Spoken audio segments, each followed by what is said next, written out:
Good evening, everyone. Welcome to the January 24th East Greenbush Central School District Board of Education. We will call the meeting to order.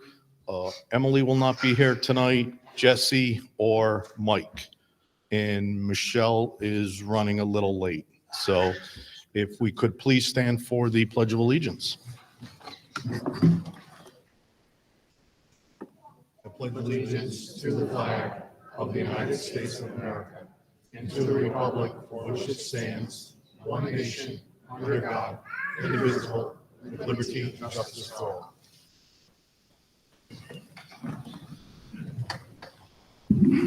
Thank you. Student Council. I believe they're here. Okay, we will move on.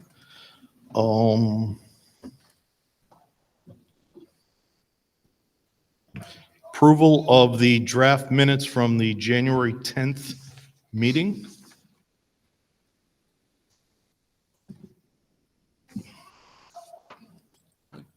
Let's see here. Emily was not here. Joanne was not here. So 1, 2, 3, 4. We don't have enough. So we'll have to postpone that. We don't have. Oh, Michelle's here now. All right. So I'll need a motion to accept those minutes. John? Jennifer? All in favor? Abstentions? All right. Thank you.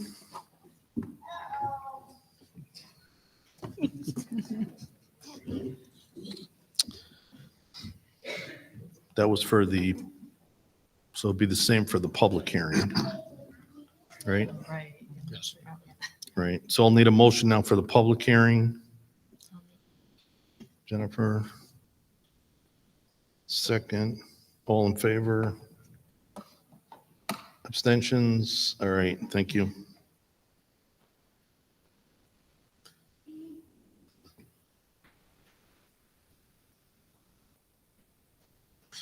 Next, we will start with the board forum. And I'll start with Joanne. Jennifer. John. Good, thank you. Michelle. Cheryl. All good. Good. And I'm good.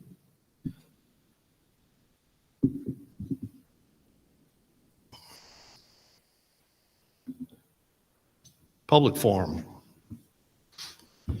Residents, students, employees, and business representatives of the East Greenbush Central School District may address the board on matters concerning programs and/or operations of the district, other than matters involving personnel. Members of the board do not directly respond to citizen concerns during the public forum.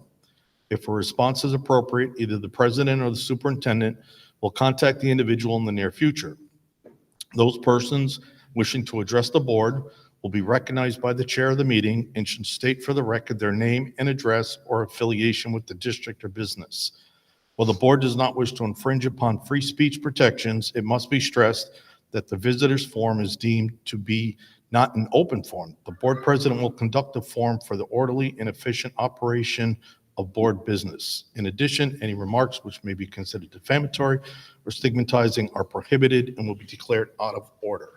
All comments shall be limited to 5 minutes. Is there anyone who wishes to address the board? Yes, ma'am.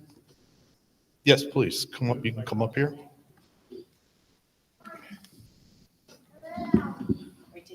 Yes. Okay.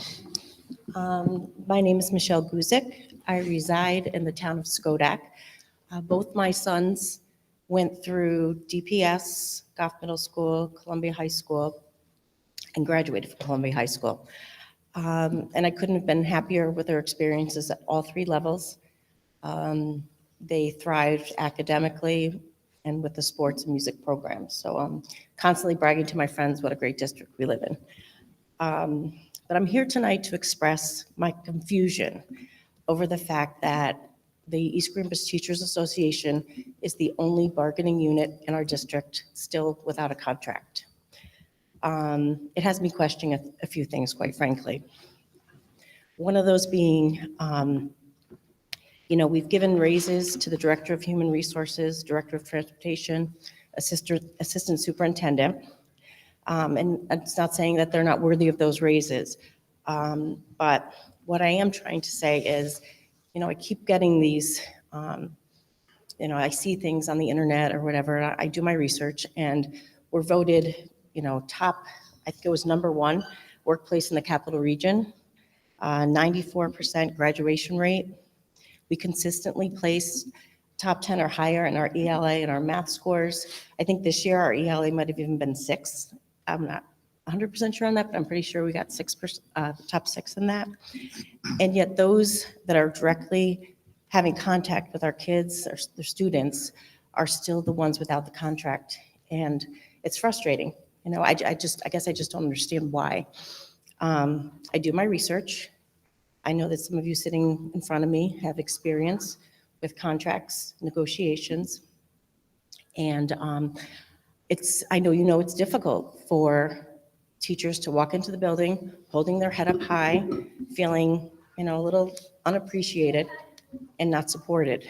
So I guess I'm just here to urge you to keep at the negotiations and try to settle the contract as soon as possible. Thank you. Thank you. Is there anybody else that would like to address the board? Yes, come on up.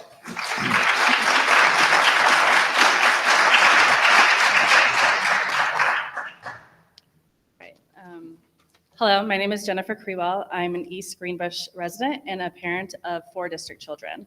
I'm here tonight, some of this will be redundant, but I'm here tonight as a taxpayer, as the president of the Janae PTO, and most importantly, as a parent, to express my sincere disappointment with the district administration and board that we are over 5 months into the school year without a contract for our teachers. That is unacceptable in my opinion. It is disingenuous to openly promote accolades such as best places to work, being voted the best school district in the capital region, and to promote Gough's rank as best middle school in the capital region, while the teachers who are largely responsible for these accolades have been working without a contract. Looking at neighboring districts, I was shocked to see that East Greenbush teachers are among the lowest paid teachers in the capital region's top districts. On average, they make less than Shaker, Bethlehem, Colony, and Shen. Since when do we like to lose to them? To me, why, if we want to be the best, we need to be the best. I also want to note that the Saratoga Springs City School District just reached a contract, including a 4.5% pay increase for their teachers. So what are we doing? Sorry, I don't like public speaking, but It's fine. I'm here. So along those lines, while our underpaid teachers work without a contract, this district sees fit to provide multiple administrators and support staff with notable pay increases during this very same school year. Increases between 3% and 4%, mind you. Now, I'm not suggesting that these pay increases aren't merited, but the hard work of our teachers deserve the same respect that is currently only reserved for these administrators and support staff. So to be frank, speaking as a taxpayer, it's time for the district to put their money where their mouth is. I don't want this district just to be voted the best district. I don't want the community to say, yeah, we're the best. I want us to truly and undeniably be the best district. With that said, this district needs to be a place where kids want to go to school, parents want to send their kids, and teachers want to teach. They deserve our respect, and that includes getting them a contract. If the district is truly committed to providing the best education it can for our students, there absolutely has to be a contract. My children's teachers are some of the most creative, dedicated, and hardworking people I have ever met. I call on the board to fully support the education of our children, both now and in the future, and to do so by supporting the amazing teachers who show up for our children every day. Thank you. Thank you.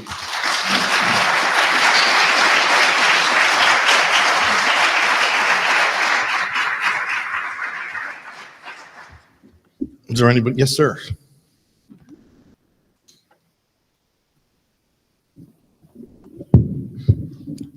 How's everybody doing tonight? My name's Scott McNeff. I come from North Greenbush, Belltop District. I'm here to strongly support the teachers pursuant of a new contract. I have 2 boys that have come through the school system. One is currently in the school system right now in Columbia High School. I cannot say enough about the teachers and their interactions with my sons during that time. my oldest son, who's currently in college, I want to talk about him real quick because it kind of gets to the point of how important it is to have the right people at these jobs. My oldest son, who at a very young age was found to have a reading disability, and it was found by a group of teachers at a very young age. Now, these teachers are top-notch. They were so instrumental in developing my son's reading skills. Without that, and throughout grade school, middle school, and high school, I'm a firm believer that he would never been able to pursue one of his dreams, which is to play college baseball, which he's doing now. I don't think the teachers get enough credit. They really don't. And I'm kind of going to piggyback on what the two people before me said, the importance of it. But when it directly affects your family the way it did ours, quite honestly, there's no price tag on it. How do you put a price tag on that? So with inflation the way it has been over the last 3 years, and I did notice on your website, there's a surplus of money that's floating around. How can we not really properly reward these teachers for what they do every single day? And on closing, there's some people that I see here, and Jim McHugh is definitely one of them, who had such a profound impact on my kids' lives. So please, I ask you, as a taxpayer, reward them. Thank you. Thank you.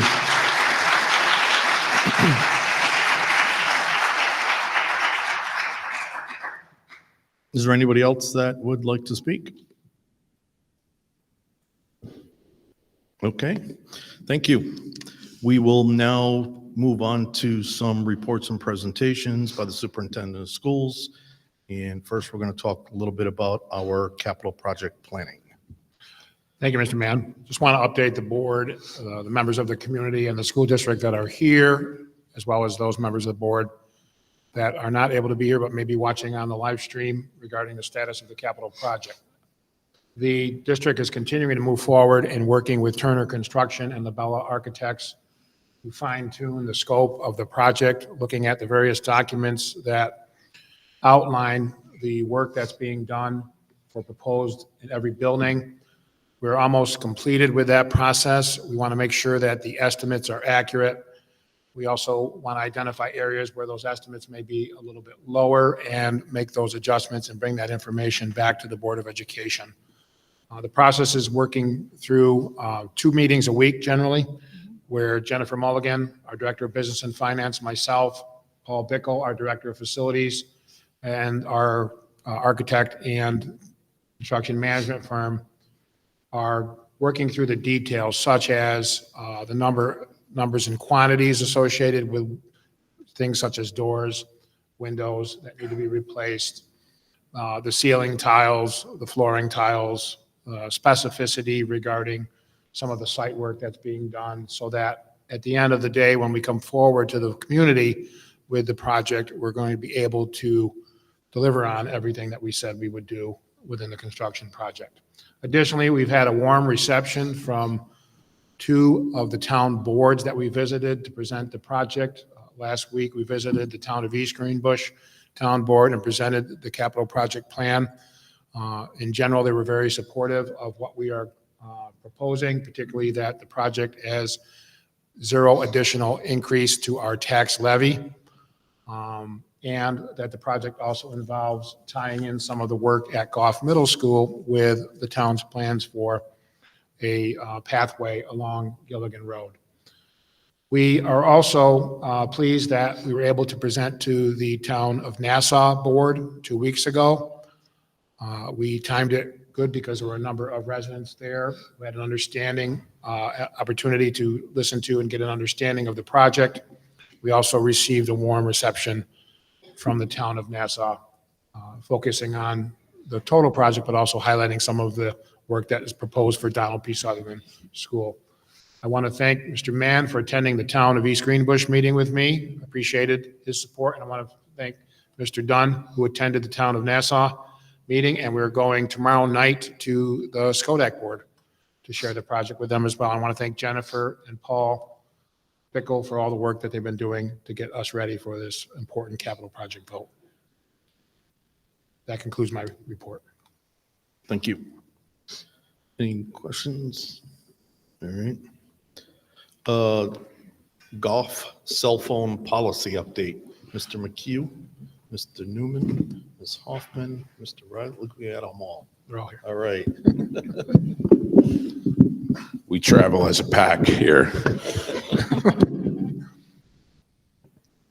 So just an update. We implemented and started to enforce our cell phone policy at the start of this school year. It's board policy 5695. Cell phones and electronic devices are prohibited during the school day unless we have allowed it for some extenuating circumstance. So some students have a smartwatch, some have medical needs that need to be notified through that smartwatch. So we've made some exceptions for some students, but cell phones are to be stored in the lockers before going to home base, and they can use the cell phone after the 9th period bell rings. And that's important because if parents are texting their child or any message about where they should be going after school or pickup arrangements, the kids get a chance to check their phone on the way out of the building just to see if they have any messages. So, this was communicated to school staff, parents, and guardians prior to the start of the school year. We continually evaluate it. We want to see the impact that it has had on our building. I think it's had a tremendous impact on our building. We've always had the policy that kids can't videotape in school. So we haven't totally eliminated that. We had a few incidents where somebody did videotape during the school day, but it's great to be able to go right to the district policy and our code of conduct and talk about those things. What is one of the biggest reductions is almost on a daily basis, we were dealing with social media. We were dealing with social media, and it ate up our day. It ate up our administrative staff's day. Now, if those incidents occur, 99.9% of them are occurring in the home. And that's a good arguing point and discussion point with parents. So far, this is right up until last Friday, we had 102 documented violations of the Goff cell phone policy.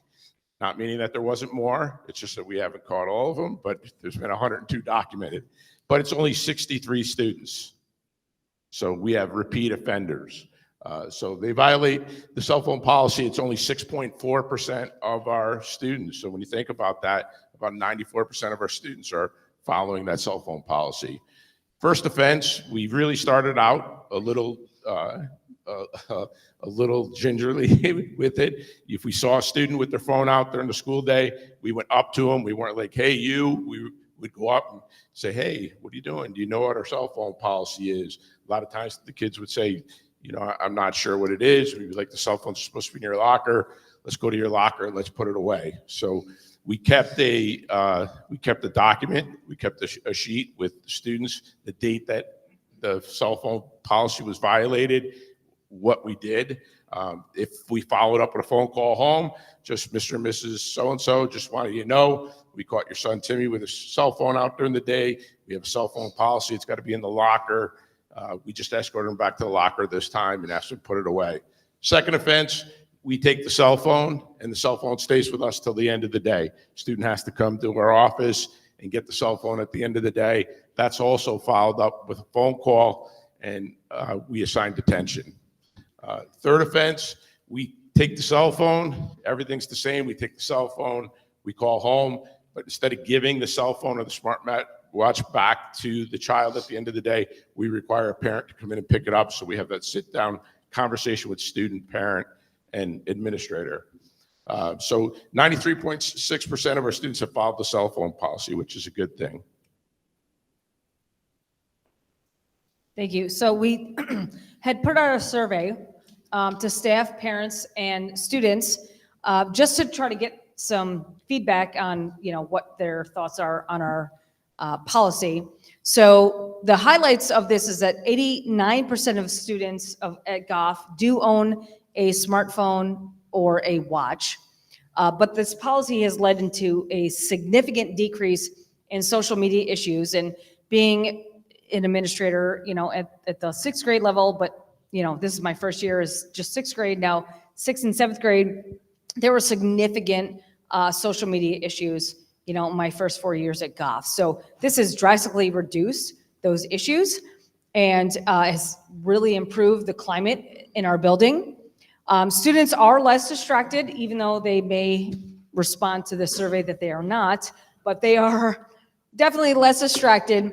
But this policy is actually supported by our Goff staff. And I want to say that this has become like a very collective building policy where we have staff, we have our security team, we have the administrative team, we have, you know, our security team really as a collective unit working together to curb this problem. And the kids are getting it. Like they know it doesn't matter what adult is asking you, like, hey, you have your cell phone out, or hey, you have a smartwatch on.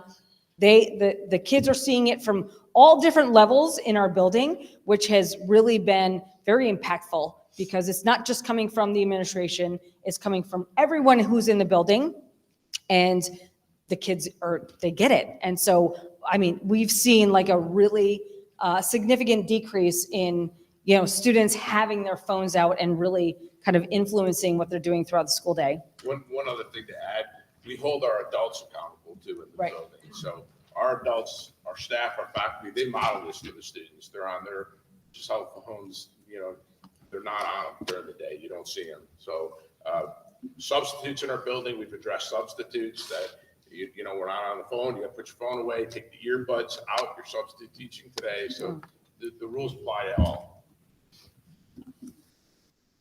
So in our staff survey, we had an anonymous survey sent out to our staff members. We had 81 responses. 98.8% of teachers are seeing a decreased use in the cell phone during the school day. I even yesterday, as a matter of fact, we were busy. I was out of my office and I came back into my office and there was a cell phone there on the desk and it was for a student. And so the teachers are following through as well. So it's actually very nice to just all come together, like to enforce this policy, because the kids are really getting it. And it's made like a huge difference in the climate in our building. Students are less distracted. They're socializing more. We see it, maybe not the survey results, depending on who you're asking. But the students and the teachers are interacting more with each other. And that overall, it's a good decision. I think that the students are really more focused and more targeted in what they need to be focusing on in the school during the school day. And, you know, as much as it might be frustrating for them, I have kids coming into my office all the time. Can I call home? Absolutely. You can call home whenever you want, regardless of what the issue is. And so I think it's really kind of taking a turn, and the kids are really starting to get used to not having their cell phones accessible to them during the day. Thank you. We did also send an anonymous survey out on Parent Square to our families. We had about a little less than a third of our parents respond, but about 90% of them said their child has their own smartwatch or cell phone. We went through. At first I saw these and I was a little taken back by 30% of the people disagreeing that this was a good idea. But when you look at them in this way, my child is doing better academically. 30% of families say that their students are doing better academically. I think if anything we could change to make 30% of our students do better, that's a win. My child feels less anxious. 23% of parents agree that they're less anxious. That's a win. And I wasn't so surprised about my child using their cell phone less at home right now. I'm sure they're getting out of home, they're using it. But even 10% of our population see a decrease in use at home. That's positive as well. When parents have given us, we call parents and the ones who do disagree say, no, I want them to have their phone. We've been able to tell them, like, hey, here's the phone number. You can call me at any time. We'll get your child out of class right now, letting them know that while we're taking this away, it doesn't mean your child's unreachable. And that way we've brought them to our side on this policy. We also surveyed the students, and not surprised that they aren't as in favor of this as we are. But at the same time, we still have 36% of our students that agree they're less distracted in class. That's positive, right? I socialized more with my classmates. That was, first off, more students agreed than disagreed, but also 41% of them are socializing more with people in person. I agree that I immediately checked my cell phone at the end of the day. At first I thought that was going to be much higher, like when I'm in the hallways, I think, but now when I really check, they're not going right to their lockers and pulling it out and staring at it. They're walking away and getting to their bus. So it's becoming less of a habit, I suppose, addiction. So, and then while we kind of could see that the students thinking this was a good decision, maybe higher than that, but we still have a quarter of our students that do think this is a good decision, that came out and said that this was, and we had a pretty good return out, about 8/9 of our population responding to this survey. So I think we got some good results on this. Thanks. Just to wrap up a couple of our key takeaways from all the surveys and all the feedback that we've gotten.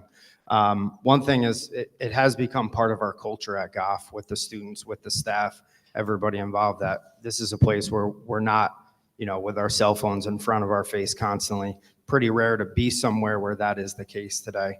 Another key takeaway is, as I'm sure you hear all the time at your meetings and we hear all the time in school, there's so much that our staff has to navigate just to try and reach our students, to be able to educate them. So to be able to take away one key piece that's a barrier between that has been vital in terms of our effectiveness in the building as well. Again, obviously I wasn't here at Goff last year, but I know in my previous experience, when you're handling student conflict or any student issue, by the time you've been able to address that, there's now an issue created on social media surrounding that original issue. By not allowing the students to access their cell phones in school at that time, it has totally prevented that kickback from that in the moment. So that's been really, really positive. And of course, obviously our staff is in support of it too, because they love the kids, they care about the kids, despite what the kids may feel about whether or not they should have their cell phone. We feel strongly that this is the best for their education. And then just one key takeaway, initially at the beginning of the year, I think we did have a little more pushback and questions from the community and our parents, and I think, did a great job of addressing those. But it's important to understand of where that pushback and feedback came from. Obviously, parents concerned about their student safety. We understand the culture of the world today and how difficult it can be at times, and wanting access to their children at all times is kind of where that came from. So being able to level with them and understand them, but also remind them that they do have access to their children throughout the day in different avenues without their cell phone has been crucial. So, and thank you for your support on this policy as well. Just a couple closing statements. So I did look back at last year's behavioral incident data, and we've encouraged our teachers, and our teachers do it all the time. They're making phone calls home to parents, the power of a phone call rather than an email. When we had the cell phones last year, there could be an issue in one of our teachers' first period class, and that teacher might have 2 or 3 more classes after that, haven't had a chance to call the parent. The student text messages the parent, and the parent's calling the school with their child's side of the story, and no adults have been able to get to them yet. So that's diminished as well. Another thing, we put articles out constantly about cell phones and cell phone policies in school. They all support it. One of the articles that we shared as a faculty and staff is one that the cell phones have become a convenience for parents. So we all know that, we didn't have the cell phones when we were in school. At least some of us might have had it, but it's become a convenience. Parents are texting their child all day long, and the kids' phones are going off in the class. So those things have gone away, which is a real positive. So, our recommendation is that we continue with the existing cell phone policy. It's only going to get better. Our 6th graders don't know Goff with cell phones. So with each incoming new cohort in the 6th grade, as they move up, it's just going to be part of the established culture. So, we share the data with our stakeholders, our staff, our parents, our guardians, and students. So we have that full survey and the list of responses, and I'll share that with Mr. Simons if any board members want to see that. But remind students and parents, of ways that they can communicate with each other during the school day if need be. When we have emergencies, staff and students are focused on following the established discipline procedures. They're not texting parents.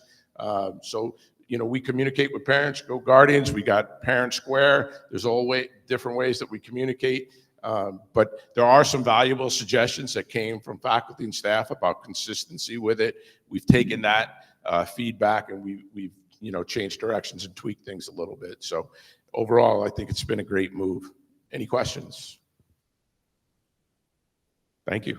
Thank you.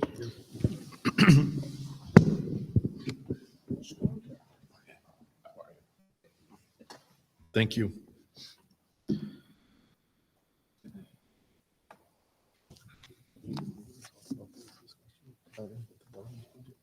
Yeah, and then I'm going to have Jennifer.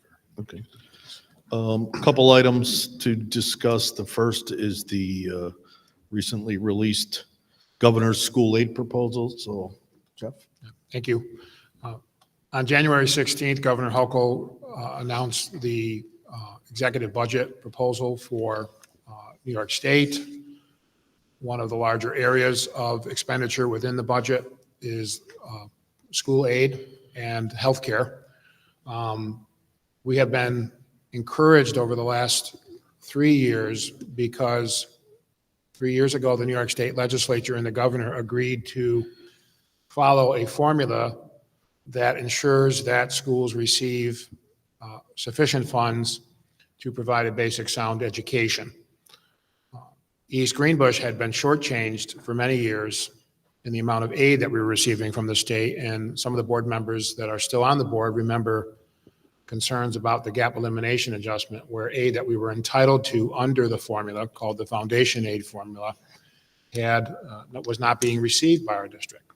The formula is based on a number of different factors: student enrollment, demographics of the particular student enrollment, the tax base of the school district. East Greenbush, when you consider all those factors, is considered an average wealth district. We are not a high needs district. We are not a wealthy district. We are right in the middle. And because of that, we don't always benefit. And so for the last 3 years, we have benefited from what was really a 3-year payback to our district to bring us to the point where we were receiving what the formula required. And we were encouraged by that. The governor, in her announcement of the state budget, made some tweaks to the formula that, for many school districts in New York State, lowered the amount of aid that they were entitled to under the formula. The two tweaks included averaging out the inflation rate over a 10-year period instead of using the inflation rate on a month-to-month basis, which had been typical within the formula, and then throwing out the lowest year of inflation and the highest year of inflation to use a 10-year average. The inflation is important from a standpoint that the inflation rate is used to consider the cost per student to run the schools now. So when inflation is higher, the amount of money we receive per student is higher. The adjustment that the governor made to the inflation rate reduced our projected increase from approximately a 2.4% increase next year to a 1.1% increase. So that is concerning to us as we are just beginning the process of the budget. The good news is that all of our school districts in the region, in one way or another, have been impacted by this change. We know that this is just the starting point of the process for the budget. We don't always guarantee that the legislature will increase the amount of aid that schools receive. We will be seeing John McDonald at an upcoming meeting at Donald P. Sutherland, where we will be speaking to him about this, and he is aware of the school's concerns. I'm going to ask Director of Business and Finance, Jennifer Mulligan, to go through the details of the aid report. We just want everybody to know that our starting point is much lower than what we hoped and lower than the last 3 years because the foundation aid was paid back to the district and we're now at a new normal in terms of state aid. Jennifer? Thank you, Mr. Simons. Mr. Goodwin, could you bring up the state PDF? The executive? Yes, that one. There we go. Okay, this is a summary of the state of New York aid for the 23-24 compared to the 24-25 year.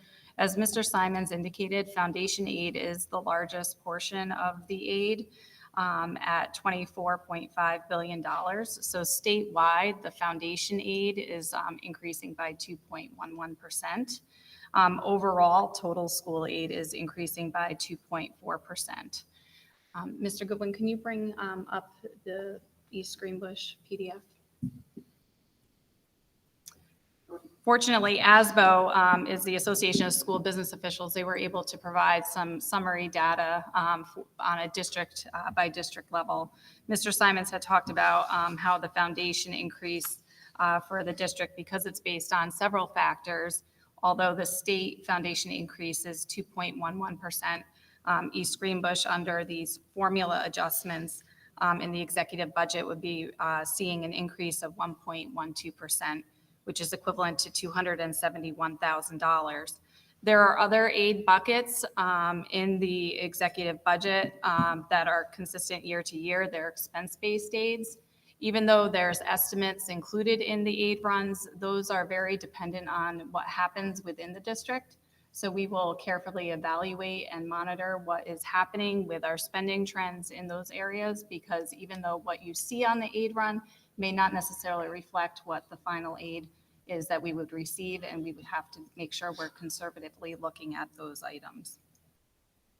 When you go down to the bottom of this PDF, there appears to be a very large increase in aid, and I just wanted to point in relation to UPK, our Universal Pre-K program. This isn't an actual increase in aid, it's only access based on the number of pupils served. So the aid that is provided is still consistent at the $5,400 per student. And we're, realizing that it's a difference that's shown on this sheet, and that's why it's shown below the line. So if you look above for UPK, the district net aid increase in the executive budget proposal is at 1.1%. As Mr. Simons mentioned, it's still very early in the process. There's a lot of districts that are being impacted negatively. So, there is the whole state budget process, and we'll see where this ends up going. The other piece is looking forward. This may be an issue that continues into future years beyond 24, 25, as the formula that's proposed is based on those inflation factors, which has been drawn down to about 2.5%, where before it was looked at about 4%. So those are other things that we need to consider when we look long-term as well. There are many districts in our county and in our BOCES region that are receiving reductions in aid because when the legislature over the last few years looked at certain districts and the foundation aid formula, those districts had already been receiving the amount of money under the formula and were actually getting more than what the formula required. So because of that, the state created something called the Safe Harmless, which was a safety net for those districts that were already at that level of aid. And that safety net has now been adjusted to the negative for many districts. So the combination of the inflation adjustment and the Safe Harmless change has impacted many districts. So we're not alone in this, and we're working with our advocacy committee, both locally within our district. We have an advocacy committee that I'll talk about in just a little bit, and our regional advocacy committee through Questar, which I chair. I know that the legislators are aware of this problem. We have exchanged emails with John McDonald, saw him at the town board meeting the other night, and he has always been very receptive to our district, and we hope that in terms of the aid picture for our district, that will change. There's really only two sources of money to operate a school district. It's the state aid and the local property taxes, and our board tries to be balanced in terms of the academic considerations regarding the budget, but also the impact on the taxpayers. So this will be a trickier budget than we've had in several years. And Jeff, can we just talk a little bit to make sure everybody kind of remembers about the universal pre-K, where it's 5,400, but we're also limited by capacity, Right. size. Right. I think that's important because it looks like it's almost free money, but Right. it's got a lot of contingencies around it. The allocation that you see under universal pre-K of $1.39 million is unable to be spent by the district. And the reason for that is, even though that pool of money is allocated, the district's cost for pre-K is about $10,000 per student. The amount of money is capped at $5,400 per student. So that's a little bit more than about half of what our cost is. The district has been filling that difference with the federal monies that were available to help districts bounce back from COVID. Those monies are expiring in September. So that money is no longer available to fill that gap. And general fund money, which is supported through local taxes. So as we move forward on this, it's important for us to not only advocate for increases in foundation aid, as we did last year, we were advocating for the formula of universal pre-K to change so that that dollar amount, $5,400, is actually a little bit more closer to the amount that it costs the school districts. Because it's unspent money, but we can't spend it without tapping the general fund. The other issue that Mrs. Smirsky brought up is we're having a study done by CASDA regarding the sustainability of universal pre-K. I met with Dr. Lee Bordick, who is a retired superintendent who is doing that study for the district. He will be at the meeting at DPS to present that study. He's working on that.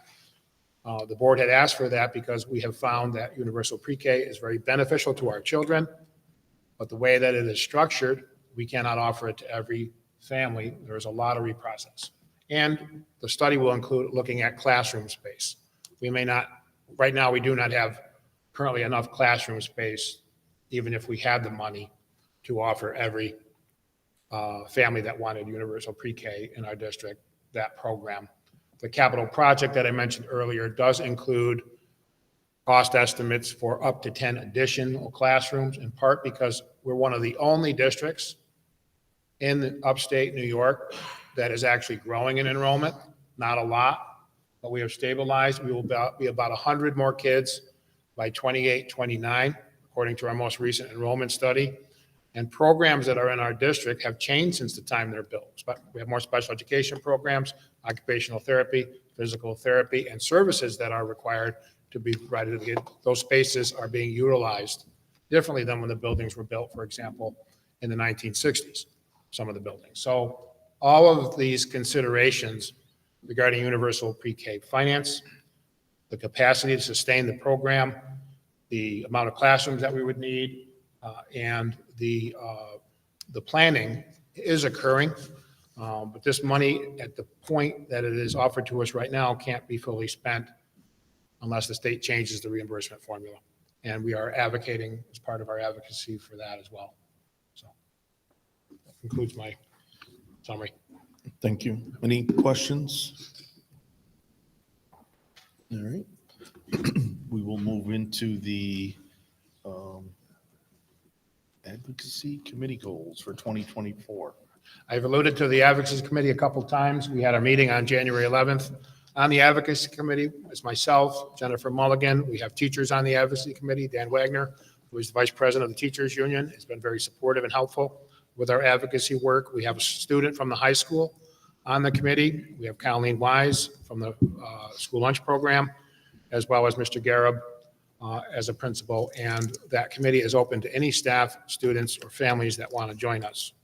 The role of that committee is to review various issues that the state is considering or the federal government is considering that impact schools, and to study those issues and advocate for our district's students' needs and our program needs in our community.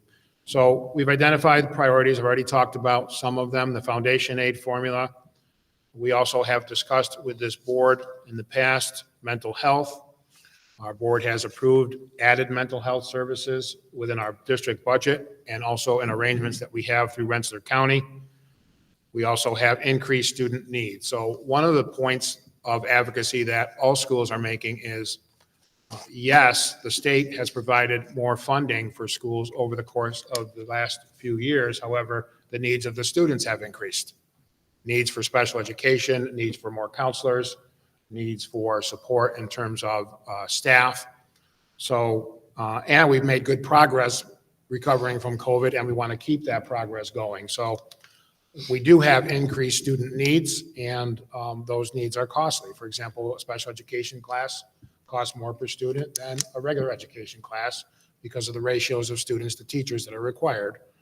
In some cases, 12 students, a teaching assistant, and a teacher, that costs more money per student than, let's say, a general education first grade class. So all of these needs are being brought forward to our legislators. We talked about the universal pre-K funding being an important priority. This past December, the Board of Education approved a recommendation to submit an application so that more schools in our district would be eligible for students to receive no-cost breakfast and lunch. The way that the state has that particular qualification set up is inequitable. We have 4 buildings that we serve that have the number of students that meet the threshold to provide free lunch for those schools: Goff, Red Mill, Donald P. Sutherland, and we also serve Sackett Center, which is located behind Green Meadow. The way it is set up is by building, not necessarily by full student needs. The state increased the amount of money that was available for this, and they also changed the threshold from 40% free and reduced lunch to, I believe, 25% free and reduced lunch, which made more schools eligible. But now we have a situation where we could have kids in a school that doesn't qualify who have more needs, and families that have more needs and are still paying the full cost of lunch and breakfast, and kids who have more resources and families that have more resources in the schools that qualify who are not paying. So today, I was joined by Jennifer Mulligan and Colleen Wise, our school lunch manager. Colleen invited us to an advocacy opportunity through the New York School Nutrition Association, which is represented by all the school lunch program managers in the state. We went over to the legislature and we spoke with John McDonnell's office and also Senator Jake Ashby's office about this very issue. One of the things that Senator Ashby's office said to us, actually it was John McDonnell's office said to us, was they fully understood the issue because of the information that we put out to parents. They had seen the information that we put out to parents, and they really got it, and they really understand, and they seem to be supportive of moving towards more kids being able to receive the support. You may remember that Congress during COVID had enacted a law at the federal level that provided for free meals for all kids. They never reauthorized it, and the state picked up some of the tab, but not all of the tab. So now we have this inequitable situation within our community. It's the same issue in Shenandoah. We talked with their school lunch manager today and several other districts. So we're hoping that we'll get more ability to be able to help more kids receive nutritious meals in school. School safety is a big issue. We're advocating for a funding stream outside of our regular aid to help address issues regarding more school resource officers, mental health, improvements to the facilities to maintain security. And an important issue that may not be well understood is there has been a shortage of eligible, qualified candidates for school district positions, ranging from clerical to teaching to administration to bus drivers to certain certification areas for teachers that result in the schools not having sufficient candidates for positions. Over the last 2 years, we have taken advantage of the state waiver that has removed the $35,000 earnings cap for individuals who have retired from public schools and are either receiving pensions from the employee retirement system or the teacher retirement system. We have approximately 12 people in our district who are working in full-time positions who are retirees, 6 who receive ERS, and 6 TRS. In total, we have 95 employees, including substitutes, that are retirees that are under that 35,000. The governor did not include the waiver in her budget. For the last 2 years, we were able to pay retirees the amount that we would normally pay an active employee, salary that is set by the contracts. That has enabled people who are retired to come back to work to help our kids. If that waiver is critically important. We have people in key positions right now that we want to maintain. So that is another key advocacy point. I sent our data to Greg Burke, who is an attorney advocate for NISCUS. He called me today to clarify. Questar Boces is collecting data from all of the districts at a meeting on Friday, because this is something we want to bring to the attention of the legislature. We need more time to get more people who want to go into public education so that we can fill these positions with non-retirees. But in the meantime, we need more time to be able to move these people into positions. And many of them are working in our district right now in areas such as special education, school safety supervisors, principal, Spanish, maybe some other areas. Bus drivers in particular who are retired and willing to help us. So this is an important issue for staffing next year. We don't want to lose these people, and we may have other positions that are hard to fill in the future, and this waiver has really helped us. So that concludes the advocacy goals. We're going down to the New York State Legislature on February 29th with our committee. We're bringing students as we did last year. We have appointments with our local legislators, and we're hoping that they will advocate for more funding and some of these changes that help us to continue to operate our schools. Thank you. Thank you. Some good topics for Mr. McDonald when he visits us, Mr. Dunn. He does not want to see me. I'm just a quick comment, and I thank you for the thorough review. And advocacy is really critical. You know, we're always promoting it. We do it as individual board members. The fact that we volunteer our time to serve on a board, we're advocating for education. I'm so disappointed in New York State because that's really where it comes from. That's what determines our budgets. It determines how we spend our money. And as a resident of upstate New York, I feel like if you do things right and you're successful, you're penalized financially, and they want us to shift the burden to the taxpayers. And as a taxpayer in this district, it was what really motivated me to come on the board, to see how my money was being spent. And the fact that they discount us because we are successful, because we manage our budgets well, because we keep in mind all the stakeholders, the taxpayers and everybody. I just encourage anybody and everybody to please write your representatives and voice your opinions. We need to be heard. But unfortunately, the response that I get a lot from my representatives is they are in the minority, and the rest of the state really swings. But we have to at least make them thing. And at least Representative McDonald comes here and faces his constituency, and he truly does advocate for us. So thank you for being our voice on that level, Jeff. Thank you, John. Regular business. Approval of programs of resident children with disabilities. Resolved upon the recommendation of the superintendent, the Board of Education of the East Greenbush Central School District hereby approves the programs for resident children with disabilities. Could I have a motion to accept? Michelle, second. Joanne, all in favor? Opposed? Thank you. Next, I'll turn it back over to Mr. Simons to discuss policy number 8130.2, establishment of workplace violence prevention policy. Yes, we're asking the board this evening to waive the first reading of this policy and to approve the policy. We need to have the policy in place and according with a new New York State law by February 3rd. Marissa Canning is coordinating the workplace violence prevention initiative and program. I'm going to let Ms. Cannon talk about what this involves. So, school districts were originally exempt from this particular law. And as of January 4th, 2024, we now have to be in compliance. There's several steps the Department of Labor has laid out for school districts, one being the policy statement.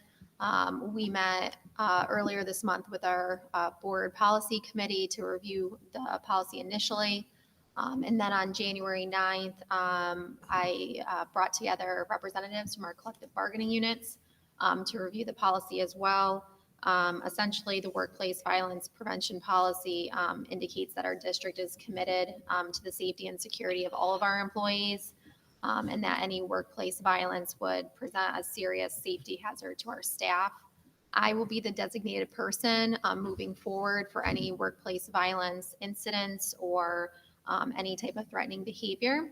And what the policy provides is, the district's point in time right now to move forward with the rest of the steps laid out by the Department of Labor. We have to have a risk evaluation that needs to be completed for all of our facilities. We're going to be partnering with Questar BOCES to have that risk assessment completed by 2 retired police officers. And then once that risk evaluation has been completed, we then have to put together a workplace violence prevention program. And so our committee is going to be meeting quite frequently between now and the next several months. The risk evaluation has to be in place by March 4th. The prevention program has to be in place by March 19th. And then we are obligated by law to provide training to all of our employees. That has to be done on an annual basis. And we have to be in full compliance with the law no later than May 3rd. So right now we are working with Questar BOCES, with Lisa Lyons, our health and safety specialist, to work in collaboration to get a training module in place that all of our employees across all of our bargaining units would be able to take no later than that May 3rd deadline. So our next committee meeting is going to be tomorrow, and we're going to be working with Questar to begin those risk assessments. And we're really going to be looking for things like, in our facilities, do we have appropriate lighting, making sure our employees that are on the second or third shift have, a point person if there were to be an emergency, who are they contacting? So all of that is going to be within our discussion, but this is the first step in that timeline, is to have this approved by our Board of Education as a policy. So I will need a motion to waive the first reading and actually approve this policy so we can meet the deadline. So be it resolved that the Board of Education, upon the recommendation of the Superintendent of Schools, approves and hereby adopts policy number 8130.2, workplace violence prevention. So could I have a motion? John, second. Cheryl, all in favor? Thank you. Committee reports. We will start with Marissa. Thank you, Mr. Mann. So for our Belltop principal position, that posting is closing on Friday, the 26th. We currently have 34 applicants. Mr. Simons and I will begin reviewing those applications once the posting closes. For our instructional vacancies, we have one open teaching assistant position at DPS. We have conducted final interviews this week, and we did offer employment to one of those individuals. We're going to be recommending that person at the next board meeting.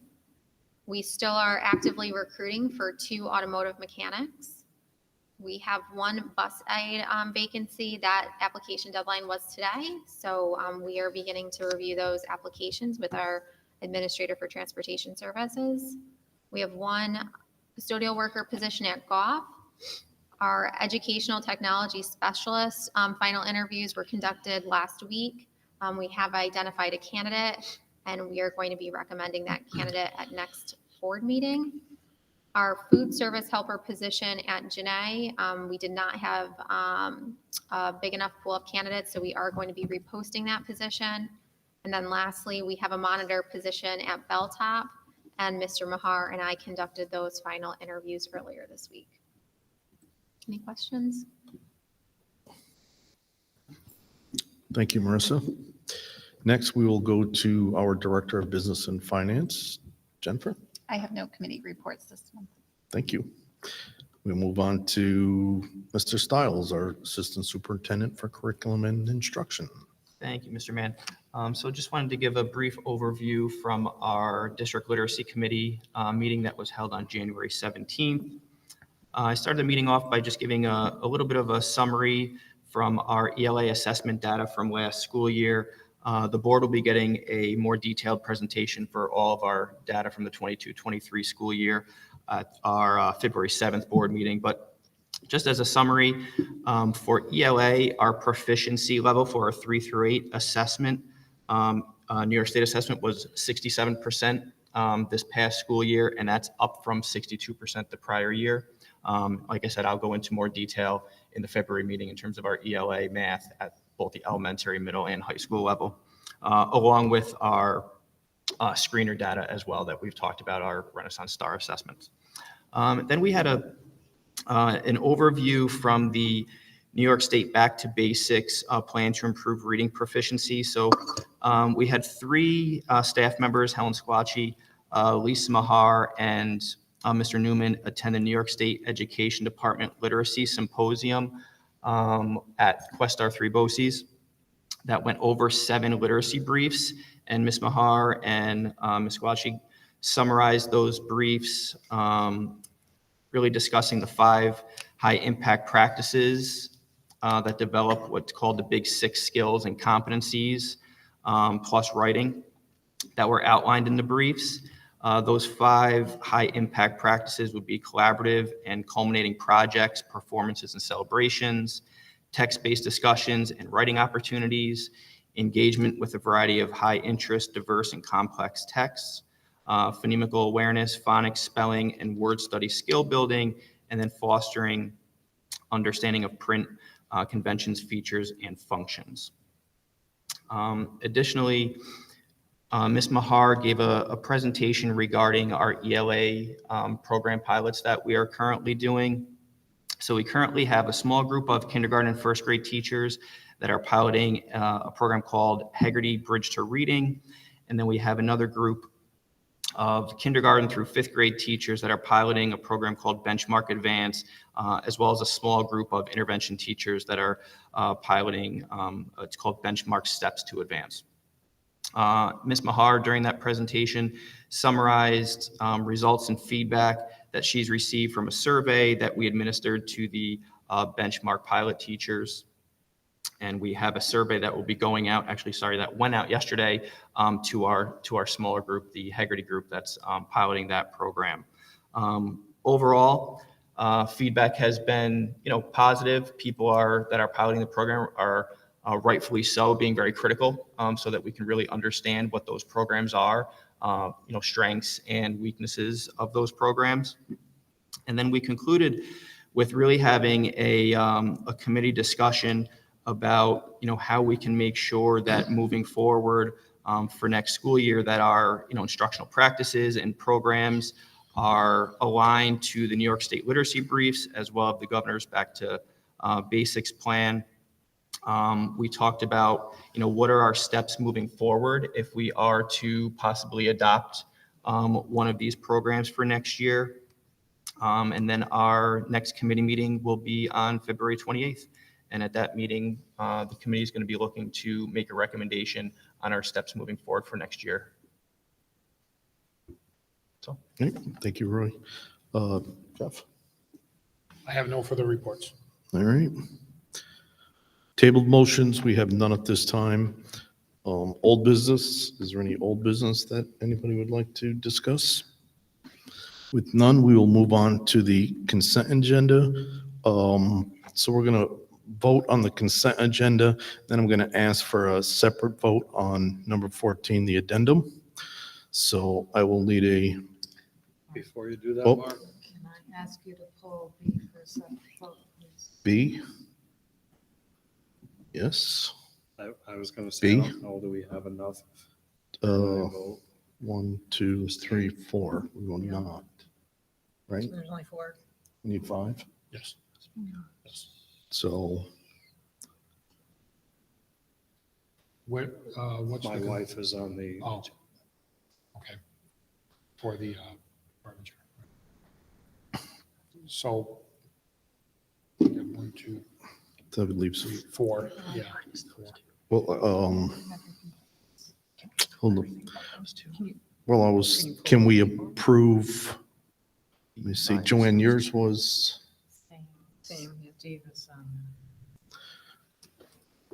You can make a motion. I was gonna say, can we pull those? You can make a motion to remove an appointment that you want to abstain to the regular agenda, and you can vote on it separately. So that. you can abstain from yours. You Right, can so they're not abstain clustered from yours. together. You approve everybody else's and remove. Right, you Yeah. can remove, what's happening right now is, while it's not required by New York State, our board members are very diligent about situations in which they may have a family member being appointed and abstain from the vote. It's not required by New York State, but it's been a good practice of the district. So there are family members of board members who are on a general list of appointments, and we're discussing a process that would permit us to have a quorum because we don't have all board members here tonight. So I think you can make a motion to remove those items from the agenda separately, include them on the regular agenda separately, and then you can vote, you will have enough people to vote on them with one person abstaining. All right. I'm gonna try to I had get think for a this, minute. I had to think for a minute. get this right here. Sounds fancy. All right, so on the consent agenda, I will need a motion to vote on the consent agenda. First, removing B2, B2 the regular agenda. to the regular agenda. Could I have a motion? Cheryl, Michelle, all in favor? Abstaining? Okay, thank you. Next, I will do another vote asking to remove E of the B on the consent agenda, Part E of B. So I will need a motion to accept that. John, second.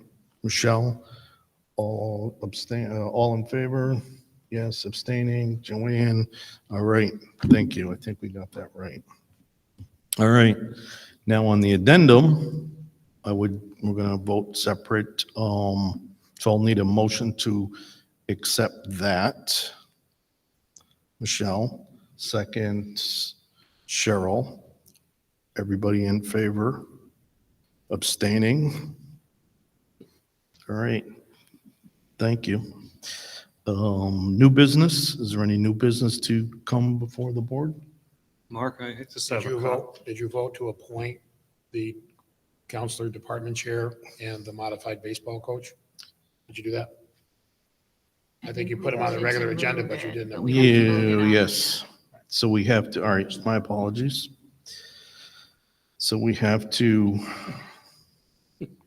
we got to vote on, we're right, we got to vote on Vote, it would be, B2 and That's a separate vote. Yeah, you need it separate, otherwise. Oh. it won't Yeah. go. It right, won't. so it's a No, I- motion to appoint,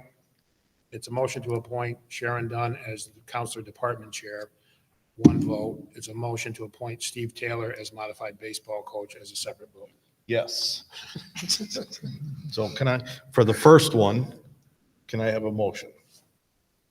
Joanne, Jen, all in favor? Abstaining? Thank you. So we have 5. We have For the 5. record, we have 5.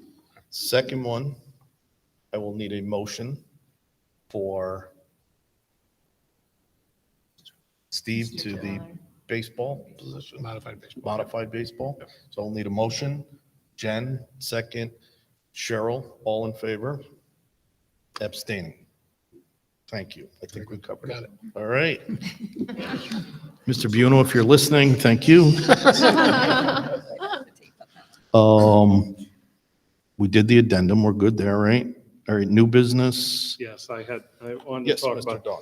because we were talking about the budgets and it came to me when you were speaking about advocacy and the contracted out services that we're using to supplement some of our stuff. Do we have a system in place, or are we thinking about, because the budgets are tight, reviewing those services and what we're actually getting from them? Yes. Okay, so that, and maybe we could report on Since we've that. been meeting with the administrators and talking about both their own personnel and those services. For example, we have some contracts for county services that they have asked for us to evaluate those. Okay. From a cost standpoint, but also a benefit standpoint. Good, yeah, I just wanted to Yes. say that I think that's a good review, and that way we can see if our monies are being allocated wisely. So thank you. Anyone else? Public forum number 2. Anybody wish to address the board? All right. Board forum? I would just like to say we just approved for 4 of our long-term teachers that have applied for retirement. So we thank them and wish them well. I would like to also thank our speakers tonight that addressed the board. Glad to see our community coming forward. And just to reiterate something Mr. Buno said is, we are in a process, and I'm thankful for that process continuing. I want to thank the teachers union, the administration for working together. Last week, there was a meeting, so thank you for that. And we're going to continue moving forward with that. So I just want to thank all parties involved there. We do have a need for an executive session. We should not be returning for any regular business, so I will need a motion to go into executive session. John? Michelle? All in favor? Thank you. Thank you, everybody, for coming tonight.